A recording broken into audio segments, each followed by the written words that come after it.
Amen. God bless you. Please be seated.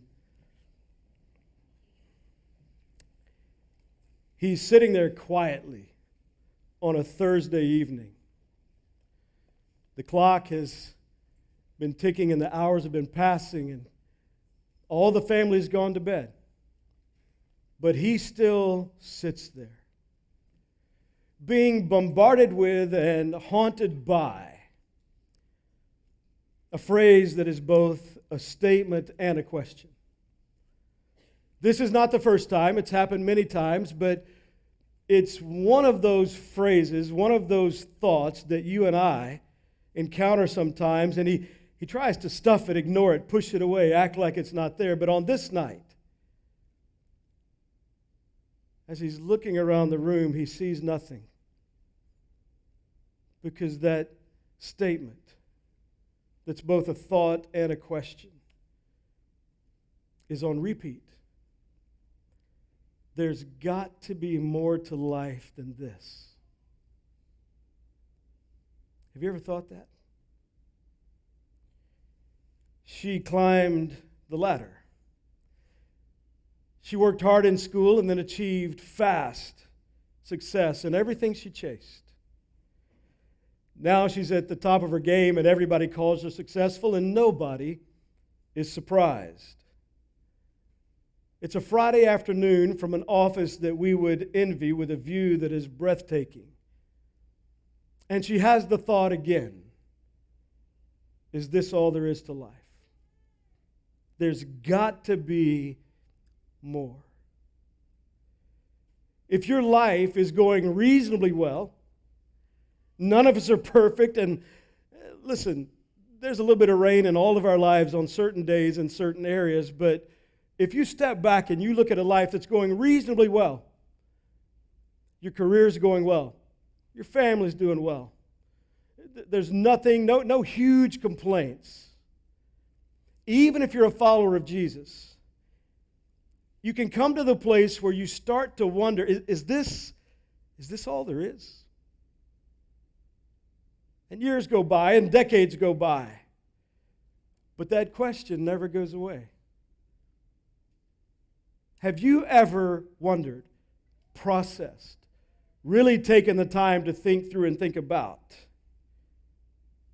is there more to life than what I'm living?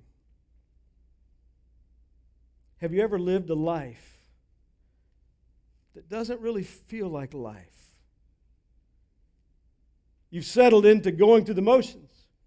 You know the routine on Monday and Thursday. Tuesday looks like Wednesday, and you have your schedule and you do your things and you've got your routine and you're sort of just in a lackadaisical drift of going through life, and the word, just 4 letters, is supposed to mean so much and drive so much feeling and be full of so much possibility, but it's just life. And there's got to be more. Jacob's life is getting to him. He's having that feeling, there's got to be more than what I'm doing. He's ready for something more. And he's about to make a decision as we move into Genesis chapter 31. He's about to make a decision that could cost him everything. He's been gone from the land of promise, the land God promised his family, for 20 years. He carries inside him the promise of God, a promise that is a covenant that God made with his grandfather Abraham, the guy in the Bible that the Bible calls the father of our faith, where God made a deal with Abraham and basically said, look, I'm going to bless you like crazy. Through you is going to be born a nation, and out of that nation, the Savior of the world will come. The Jewish nation was God's idea, God's people, God's creation. And through that creation, Jesus would be born. That covenant is passed on to Isaac, Abraham's son, Jacob's father, and then it's passed on to Jacob. And so inside him is a God-sized promise. But nothing in his life is living that promise. He is now hundreds of miles away from the land God promised, and nothing that's happening looks like God's going to fulfill that promise. Genesis 31, verse 1. Jacob heard that Laban's sons were saying, Laban's his father-in-law, Jacob is taking everything our father owned and has gained all his wealth from what belonged to our father. And Jacob noticed that Laban's attitude toward him was not what it had been. Now, it had not been good at all. It's just gotten worse. Then the Lord said to Jacob, go back to the land of your fathers and to your relatives, and I will be with you. This moment has been coming for some time. There are those things in life that brew for a while, and you can push it down, and you can try to work out a way around it, but over time it gets bigger and bolder, and there comes a moment where you've just got to deal with what's been inside you for some time. For years, everything that Jacob was over grew like crazy. When Jacob comes into Laban's family, marries his daughters, Laban has no sons. So Jacob is handed everything to manage, everything to oversee, all the different kinds of livestock, all of the family business. And under Jacob, it explodes and not only doubles but quadruples and grows like crazy. God is blessing Jacob's work. He's having tremendous success. He's making the entire family wealthy. And yes, he has his own things that he started on the side, and they're being blessed like crazy as well. It's not that he hasn't done a great job. It's that he's done a fantastic job, and Laban's sons are now jealous. They want him gone. Things have changed, and it's time to go. And in the midst of a moment where he's facing a very uncertain journey, thinking, it's been 20 years, I need to go to the land that was promised to my family. I need to make the journey back. In the midst of that moment, God says to him, I will be with you. I think it's important to remember in the uncertain journeys in life, when we don't have all the answers and the calendar seems vacant and spots it should be full and we're not sure how to navigate what's coming, one of the most important things you can remember, and one of the biggest promises to me in all the Word of God, is the promise of God to be with us. God will be with you. And that should be enough. It's a small statement, I will be with you, that carries unrivaled results. But isn't it true that even as a follower of Jesus, even when we know God's promise to be with us, it can still be hard to walk into the future He has for us? Even when God's with us, change can be hard. How do they uproot their entire family? His kids have been born here. It's been 20 years of relationships, the familiarity. You know where the grocery store is. You know where to go get the new iPhone. Like, you've got the routes down. The kids go to school. They have friends. Like, all the familiarity. And he's going to uproot his entire family. And he's got to be wondering, how do I get my wives? He has more than one wife. Different message for a different Sunday. But how do I get my wives, that's so weird to say, my wives. How do I get my wives away from their father who has controlled their lives, all of their lives? So Jacob sends a message to Leah and Rachel. Verse 4 said, Jacob sent word to Rachel and Leah to come out to the fields where his flocks were. And he said to them, I see that your father's attitude toward me is not what it was before, but the God of my father's been with me. You know, you've had a front row seat. You've seen this for yourself. This is not rumor. You have experienced this. You know that I have worked for your father with all of my strength, yet your father has cheated me by changing my wages 10 times. 10 pay cuts. In the middle of an exploding company, a growing company, profits more than ever before, 10 pay cuts. However, God has not allowed him to harm me.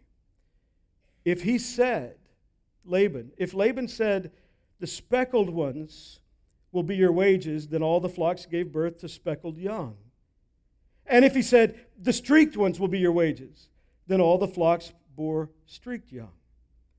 So God has taken away your father's livestock and has given them to me.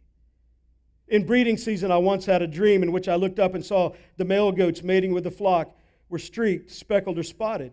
And the angel of God said to me in the dream, Jacob, I answered, here I am. And he said, look up and see that all the male goats mating with the flock are streaked, speckled, or spotted, for I have seen all that Laban has been doing to you. Every time Laban would change it, oh, okay, you can have all the spotted ones. That's all that would be born. no matter who their parents were.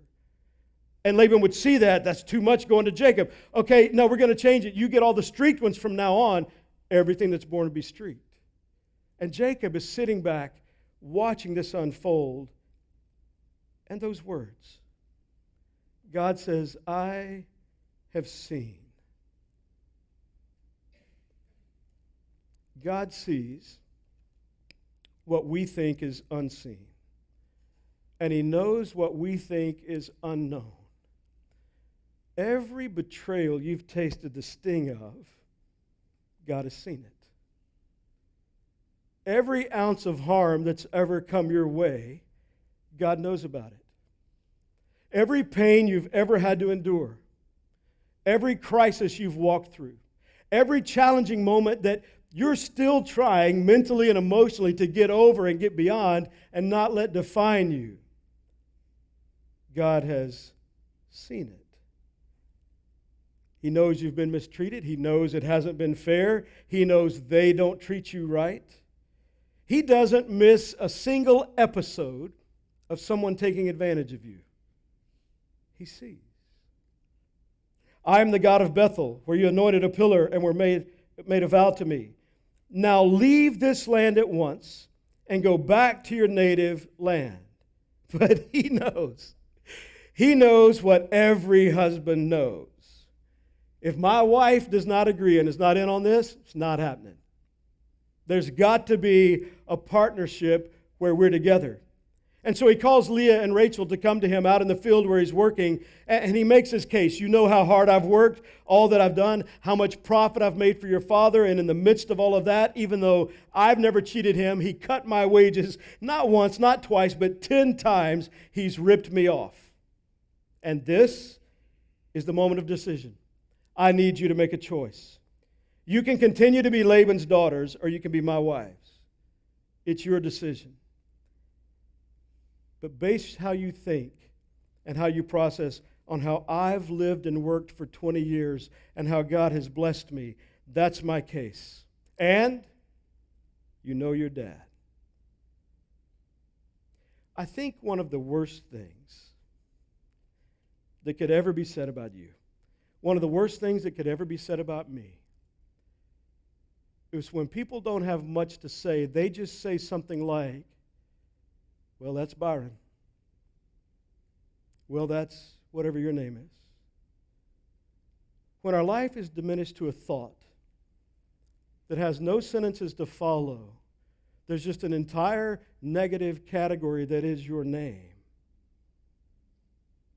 That's what he's saying. You know how your dad is. You know what he's done and how he's treated me. This is the body of evidence. You know me and how I've functioned. You know your dad and how he's functioned. You decide. Laban's always been like this. He's been completely controlling. Laban has always viewed everybody in his family and even his daughters as possessions. And Jacob wants to take them, to move his family to a place where they can walk in freedom, in loving and knowing God. But he knows what every man knows. I cannot take the steps I need to take spiritually unless my wife is with me. If you are married, there will be moments where you want to go one way and your spouse wants to go a different way. And one of the wisest things you can ever do is pause until you're on the same page. Have the conversations. Don't push the buttons you know how to push that launch World War III. Have calm conversations about the process. And one of the ways you often break the barriers through the process is to pray through that process and ask God to give you wisdom. Ask God to give you peace. Now, I need to give you some information that I probably shouldn't tell you, especially as the guy who happens to be called by God to lead our church. I got to tell you, it's a secret. Please don't tell anybody else. I don't think I've ever made a big decision in the life of C3 that I had 100% peace about without any questions. I seek the peace of God, and I'll feel like, okay, I've got a peace to make this decision, but I've never made a big decision with all the answers ahead of time. That's not what making decisions looks like. You have to seek God and ask for His peace and discernment and ask Him to show you the direction. But even in that, just like Him, this is going to be an uncertain journey, and you can pull the trigger and take the step, but you don't know all that's going to unfold. That's why it's so precious that God says, this is the journey I'm asking you to take. I want you to leave here and go there. And by the way, I'm with you. I'm with you. Jacob realizes, I can't move my family into the will of God without my wives. Then Rachel and Leah replied, do we still have any share in the inheritance of our father's estate? Does he not regard us as foreigners? Dad, he treats us like strangers. We're like property. He doesn't even really know us. We carry a label, Laban's daughters, even though we're married now. Not only has he sold us, but he has used up what was paid for us. Surely all the wealth God took away from our father belongs to us and our children, so do whatever God has told you. Then Jacob put his children and his wives on camels. Let's get the fat out of Dodge. They're agreeing, let's go. Let's don't wait. Somebody may change their mind. Let's go.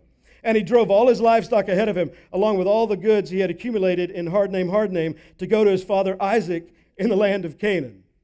And when Laban had gone to shear his sheep, Rachel stole her father's household gods. Moreover, Jacob deceived Laban, the Aramean, by not telling him he was running away. So he fled with all that he had, crossed the Euphrates River, and headed for the hill country of Gilead. Jacob is about 70 years old now. He should have had a conversation with Laban. That would have been wise. I mean, in our natural thinking, if you're going to bolt, this is your father-in-law, the grandfather of your kids. You have a conversation. You lay it all out. This is my livestock. I've worked for it. You gave them to me. Remember, you keep trying to change that, but that was our deal. These are my wives. And pause, time out. I've said this before. Sir, if you have daughters, they are your daughters. The moment they get married, they are someone's wife, and that becomes bigger than being your daughter. The moment they marry someone else, they are in that family. That is their family. You are now extended family. And if you act that way, they will honor you and want to be around you. If you continue to treat them like your daughters, they will grow apart from you and they will resent you. You've got to be man, and it's hard. It's hard. I mean, I've got 2 daughters and 2 sons. When my 2 daughters got married, even though who they were marrying, phenomenal young men. Couldn't have asked anything more of either one of them. They honored everything I asked. They did. I'm laughing because I have some memories that I can't tell you. But it was amazing. But still the thought, I hate the phrase, who gives this woman to be, you want me to give my daughter away? I'll punch you in the throat. That's my little girl. But part of maturity and part of spiritual maturity and part of being a man is understanding there are seasons in life. And if you want to bless your daughter, you stay the fat out of their business when she gets married. You can be dad. And if you function as dad, love up close, but at a distance with advice and comments, they will be more drawn to you. Commercial over. It was just for 3 or 4 of you anyway. This is my livestock. These are my kids. This is my wives, and we're leaving. He should have had the conversation. That's not what happened. And Rachel, before leaving, steals her father's idols. And now it's a foot race to the border. On the 3rd day, Laban was told that Jacob had fled, taking his relatives with him. He pursued Jacob for 7 days and caught up with him in the hill country of Gilead. Then God came to Laban the Aramean in a dream at night and said to him, be careful not to say anything to Jacob, either good or bad. Jacob had pitched his tent in the hill country of Gilead when Laban overtook him. Laban and his relatives camped there too. Laban brought a posse, the whole family. There are hundreds of people gathered here now. Then Laban said to Jacob, what have you done? You deceived me. This from the guy that said if you work for 7 years, you can have Rachel as a wife, but on the wedding night, switched her out for Leah, and he married Leah. This from a guy that deceived Jacob. This from a guy that deceived Jacob. Every time he made a promise, I'm going to pay you this much. Every time he cut it, 10 times he cut it. This is the deceiver of all deceivers calling somebody else a deceiver. And you carried off my daughters. They ain't your daughters, Bubba. They're his wives. You carried off my daughters like captives in war. Have you ever realized that when we get angry, or frustrated. Maybe you're the exception, but most people, myself included, when we get angry or frustrated, especially with family, our minds can take a vacation from reality.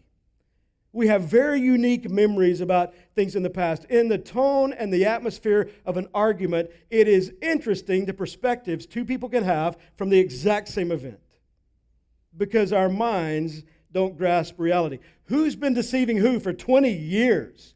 Carried off my daughters like captives in war? Nobody's wearing chains here. In fact, Bubba, they willingly rode away from you. They made the choice. We want to go. Let's do it. But he has a unique memory and a unique perspective that self-consumed people often have. Why did you run off secretly and deceive me? Why didn't you tell me? So I could send you away with joy and singing. Yeah, that sounds like you, buddy. That sounds like to the music of timbrels and harps. You didn't even let me kiss the grandbabies. You took my grandbabies and you didn't even let me hug my daughters, tell them goodbye. You've done a foolish thing. I have the power to harm you. There it is. There it is. People will tell you their character and their motivation if you just shut up and listen. And what starts sweet will turn sour in the motivation of a self-consumed person if you just shut up and listen. I have the power to harm you. I would have played joyful music and you didn't let me kiss the babies and hug. I could harm you. There's a tone change. But last night the God of your father said to me, be careful not to say anything to Jacob, either good or bad. Now you've gone off because you long to return to your father's household. But why did you steal my gods? And now we get to the bottom line. Because Laban's always been about the bottom line. His family, his money, his wealth, his gods. He's all about himself. Jacob answered Laban, I was afraid because I thought you would take my daughters away from me, your daughters away from me by force. But if you find anyone who has your gods, that person shall not live. Rachel is his favorite wife. That's so weird to say. Rachel's his favorite wife. This is the one he loves. He has no idea that she stole the gods. And he just says, anyone who has your gods, that person will not live. I give my word, they will die. This is what you call in the Greek an oh crap moment. Not really, but it is that moment. In the presence of our relatives, see for yourself whether there's anything of yours here with me. And if so, take it. Now Jacob did not know that Rachel had stolen the gods. So Laban went into Jacob's tent and into Leah's tent and into the tent of the two female servants, but he found nothing. After he came out of Leah's tent, he entered Rachel's tent. Now Rachel had taken the household gods and put them inside her camel's saddle and was sitting on them. Laban searched through everything in the tent but found nothing. Let me just say, this is not the big idea of the passage. This is not the main idea of the passage, but clearly an idea and a true principle tucked away in these verses is this. If you have a God that can be taken or stolen, it ain't much of a God. If you have a God, something you worship and chase in life, that is number one in your life, and it can be taken, it's not much of a God. I'm so glad that we don't live like they did and have idols that we worship. Or do we? Are your possessions your God? Are your possessions what you think gives you value or worth? If you find your worth in something that can be stolen or taken, it's not much of a God. If you find your value in position or power, if you find your worth in something that can be stolen or taken, your position, your power, your possession, your finances, it's not much of a God. If you find your value in your looks or appearance, I'm laughing because we're getting closer to summer, and every day at the gym's getting more and more crowded. And you overhear conversations about got to get ready for that beach body. I'm thinking, are you kidding? It is amazing to me the amount of time that people stay in a gym and lift a few weights while filming themselves, and then stare in a mirror and pose like nobody else is around. And what's really crazy to me are the two guys that sit on the freaking fly machine, and just as a PSA, get your butt off the fly machine. There are not enough of them. It's not to sit down and have a freaking conversation, stand up and walk somewhere, but the guys that just sit there and they have the bro science conversation about what they're taking and how to get stronger and I'm looking. You haven't lifted a freaking weight and you've sat there running your mouth 30 minutes. But there are people, sorry, I just had to get that out, a little bit of therapy. There are people, if you find your values in your looks and your appearance, it may be your God, but it can be taken. And it can diminish over time. Your 6-pack can turn to a 34-pack and hit the ground because of gravity. Like, things will change over time. Why do we still find value in things that can be stolen or taken? Why do we still identify our own worth based on what we have that can be stolen or taken, diminished or gone? Anything we have that we put in first place in our lives like that, it's called a God, but it's a false God. It's an idol. Jacob is confident in his integrity. But Rachel, there has to be at this point little beads of sweat popping out on her upper lip. She's sitting there on the saddle, sitting there in the tent, waiting as he's searching the tent. And it's important to know that in that culture at that time, because of what we're about to read, in that culture at that time, when a father walked in the room, or when a father walked up to you on the road, if it's your father, if you're on the road, you're already standing, but if you're sitting talking with some friends, if a father approaches you, you stand up out of honor and respect, especially if you're a daughter. You may know, many of you know, in that culture, in that time, women were viewed as less than. It's not right, it's wrong. It's just accurate to history. So especially if you were a daughter, you were expected to show honor and respect and stand. And so Laban comes in the tent. Rachel doesn't stand. Notice verse 35. Rachel said to her father, "Don't be angry, my lord. I cannot stand up in your presence. I'm having my period."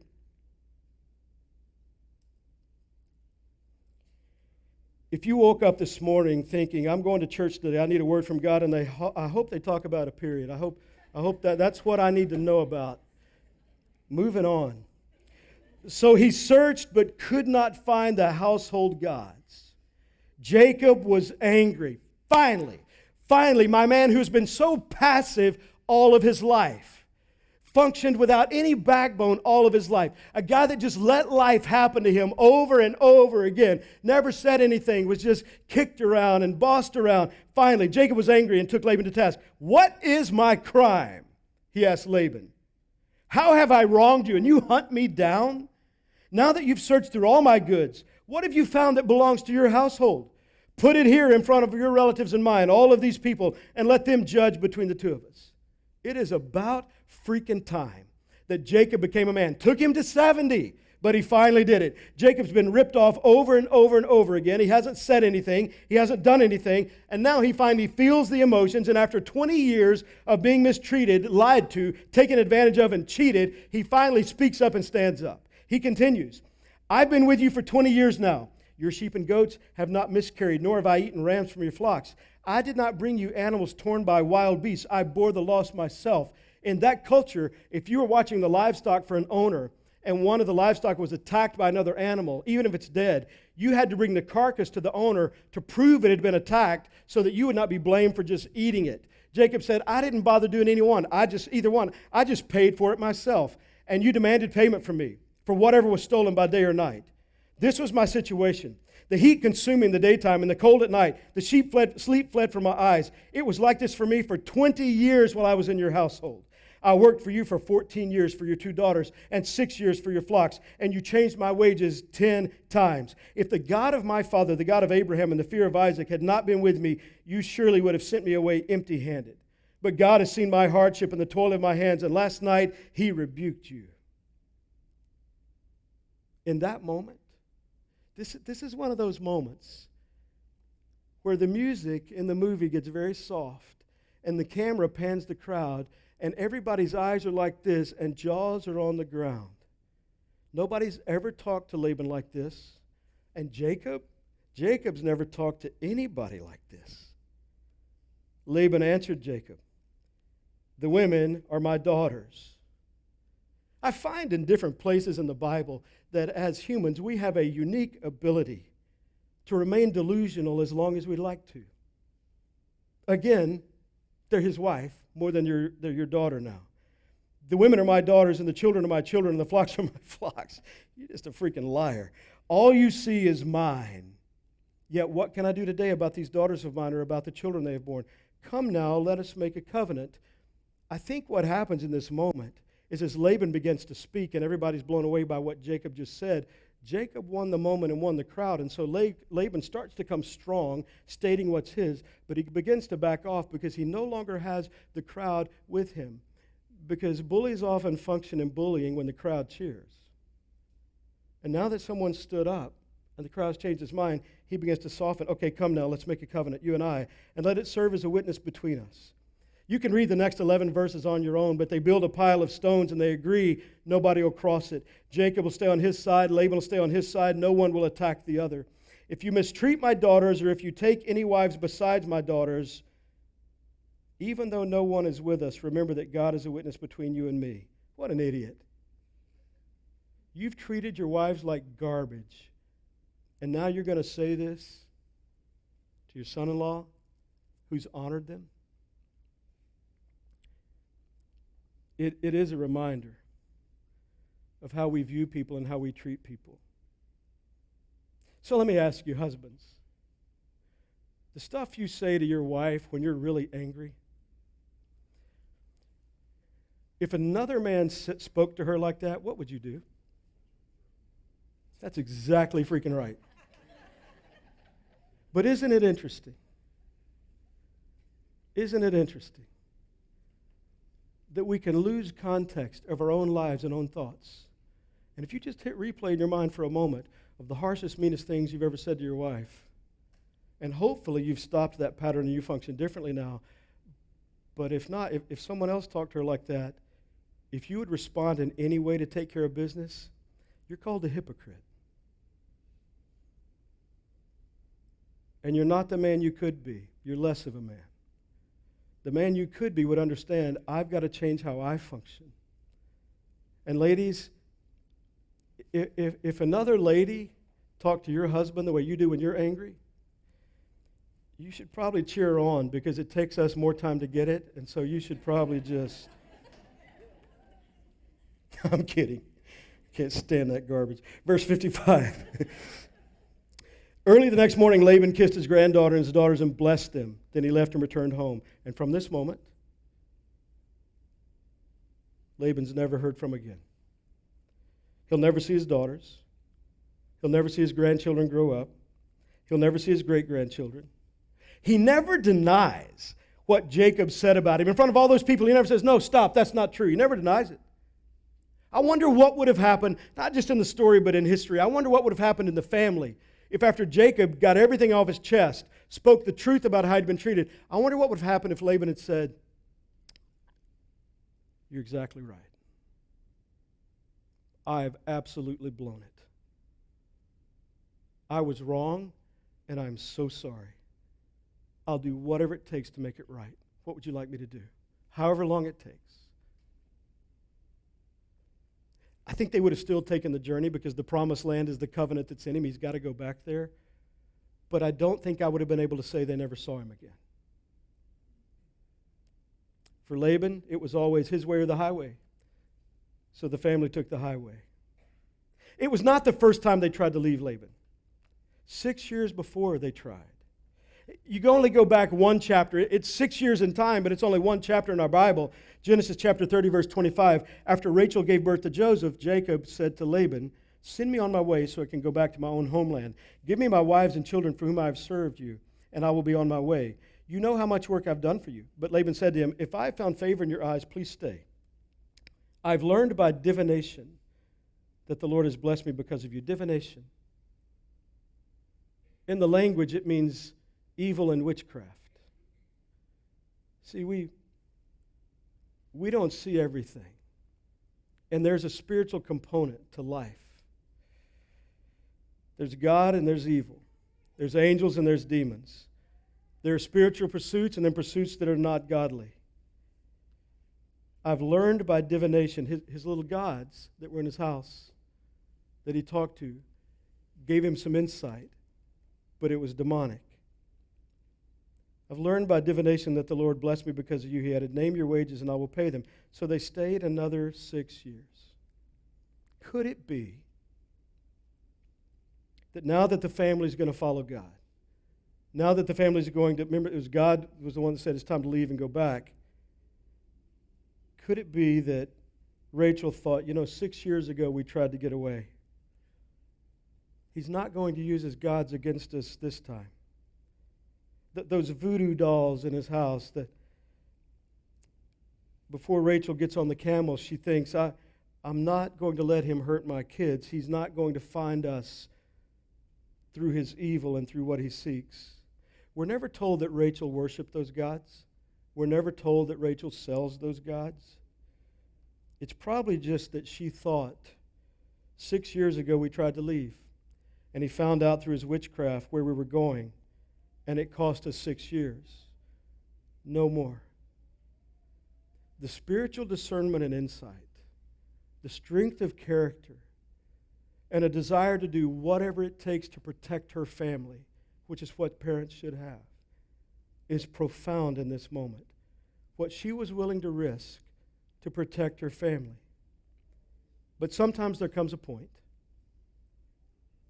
eventually, oftentimes in relationships with friends, sometimes in relationships with family, where we ask the question, is it time to walk away? Are we done now? Is this where we go our separate ways? Toxic people. The phrase toxic, I think, has lost a lot of its power because we have, in our enlightened culture, learned to overuse terms and overuse labels and apply labels to things they really don't apply to. So now that we call everything toxic, it's hard to know what is really toxic. Toxic people are not people that disagree with you. Toxic people are not people that say something that hurts your feelings or mine. That's not toxic.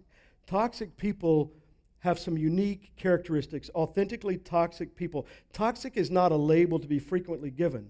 It's a life to be carefully recognized. Let me give you a few qualities of somebody that's toxic. Number one, their mission is your pain. The worse you feel, the better they feel. Your bad day is their good day. They take, you give. They win, you lose. They inflict pain, you endure pain. Their mission is your pain. They like you being in pain. Another quality, they use people and drain people. They will drain you through discouragement, through criticism, through backhanded comments. They will attack your person or your character with the purpose of making you feel small. Toxic people also, they will grind you down. Toxic people have the energy of a 5-year-old. They have endless energy in the pursuit of deflating and wearing you out. Toxic people will try to kill who you were meant to be.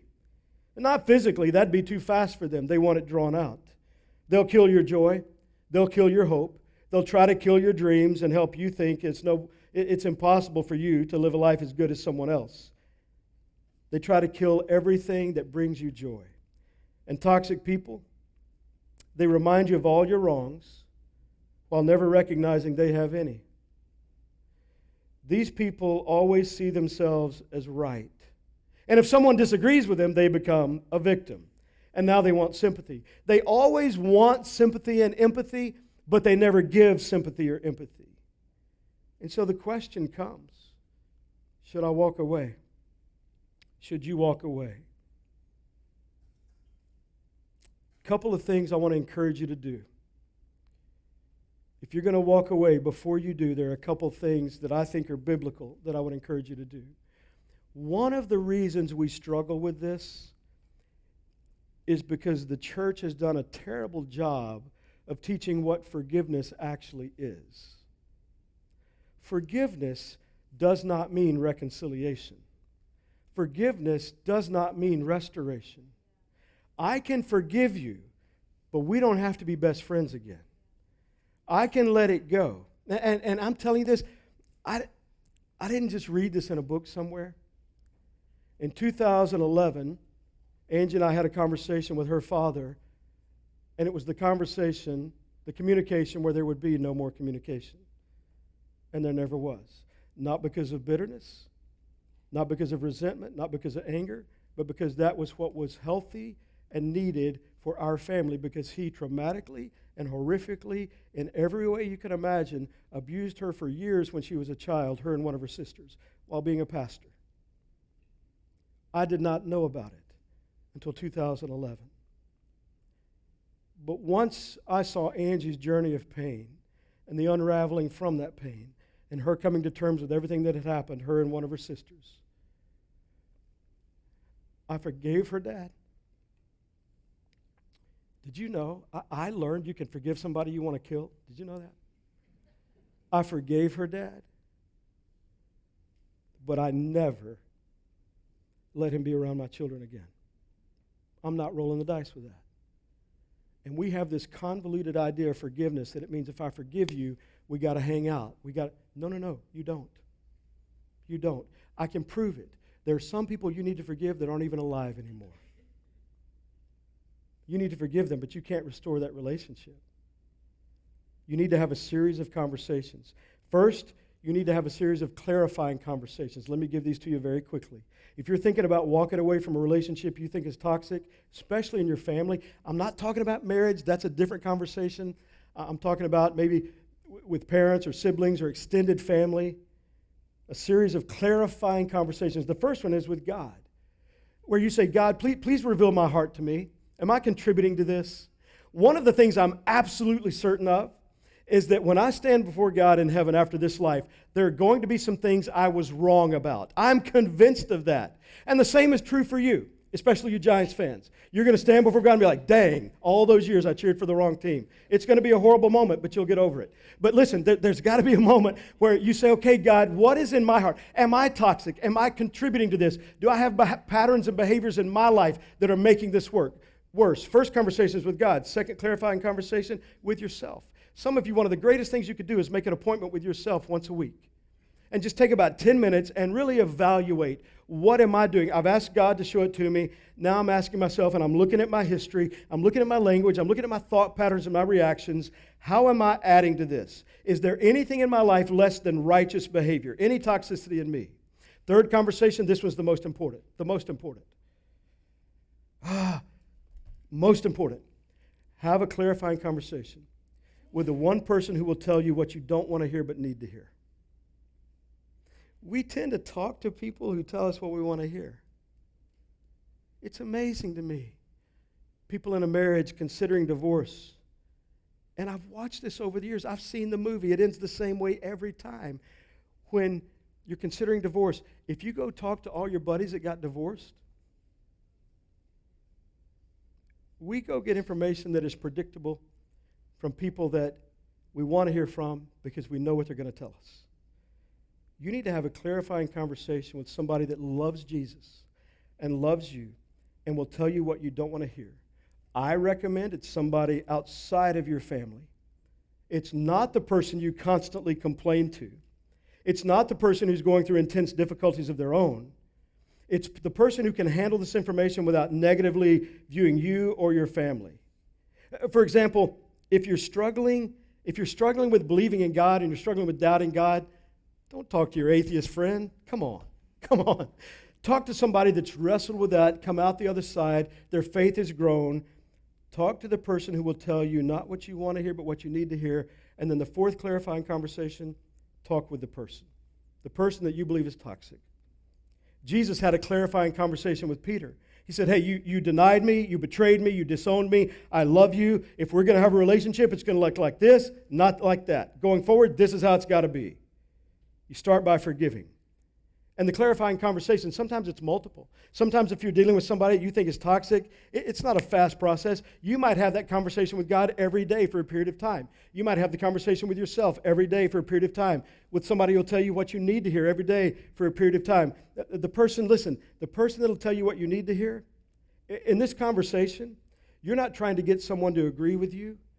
You're trying to get a friend to help you agree with God and understand God's perspective on the relationship.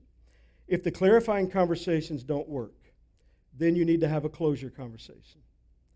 Jesus had a closure conversation with Judas, who was a murderous spirit and a toxic and evil person. And what he says is, we're done. We're done. This is the talk to never talk again. This is the meeting to never meet again. This is the end. This is where we find ourselves. We're done. But always remember, what did God tell Jacob? Leave this place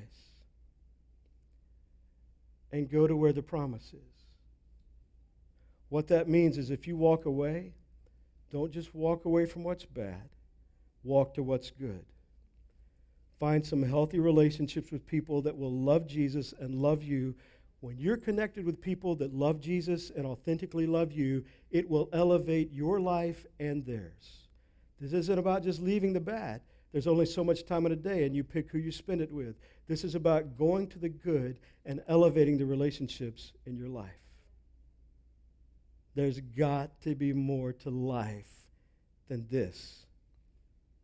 There is. And the only way to find it is to know Jesus and live his purpose for your life. Would you pray with me? Father, thank you for today. And God, in this moment, I pray for every person in this room that's dealing with some difficult decisions, that's dealing with somebody that is truly, authentically toxic in their lives. I pray you'd give them wisdom. I pray they would have these 4 clarifying conversations, maybe over and over, whatever's needed. Then, God, if that doesn't work, a closure conversation. But we wouldn't just leave the bad, we'd run to the good. Father, I pray for those in this room who don't know you in a personal way. Because the reality is our best life is impossible without knowing you and living the purpose you have for us. So with heads bowed and eyes closed, maybe you're here today and the greatest need of your life is to invite Jesus to come into your life. If that's the case, I'd love to lead you in a very simple prayer. You can pray it out loud or you can pray it in the quietness of your heart. The Bible says that Jesus knows even our thoughts. So if you'd like to invite Jesus to come into your life, forgive your sin, give you a home in heaven after this life, and give you his Spirit to live inside you in this life and walk with you day by day and help you navigate even relationships, just pray this prayer. Dear God, I know that I need you. Jesus, please come into my life. As best I know how, I give you my life. Thank you for loving me. In Jesus' name, amen. Thank you so much for watching with us. If you just prayed that prayer, Pastor Byron would love to know it. You can text your first name to 407-487-8311. And we also want to thank you for your faithful generosity. Because of the way you give, lives are changed every single week. You can go to our safe and secure website, givec3.cc, or text C3 Orlando to 77977. Have a great week.